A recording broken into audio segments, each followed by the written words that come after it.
еще одно стихотворение, его я назвал «Знобящий ветер войны». Знобящий ветер ненавистно ужасной войны без вины виноватой гонит вглубь Родины, с малой в большую, с фронтовой полосы, в прах превращая, с землею мешая остатки красы. Тактика выжженных мест, цвет антрацита окрест, на войне по-другому не будет секвестр. Все, чем в мирное время жил человек, в одночасье убито, разрушено, безвозвратно, навек. Свирепо бросает ветер пепел в лицо, многим не даст он увидеть родное крыльцо. Багряно-кровавый навес плотной завесой окрест пустынные пункты окутал когда-то насиженных мест.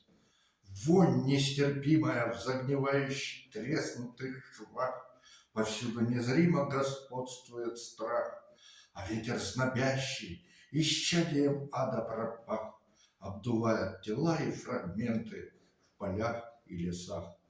Урожай на земле из гильза патронов сверкает при вспышках у брустверов.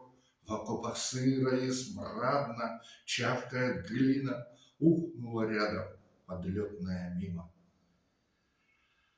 Просвистели осколки, осыпало грязью. Когда же окончим борьбу с этой мразью, ветер разносит орудий на баты, от ударной волны оглохли солдаты. Сверху от дронов опять прилетело, в траншее послышался сдавленный стон. Квадрокоптеры вражьи нагло и смело под шумок прорывают айтишный заслон. Зачистка! Вперед! Штурмовые пошли! Отцы-командиры бойцов повели. И руки поднимет поверженный враг, и взреет над городом огненный стяг. Написано 24 апреля 2023 года.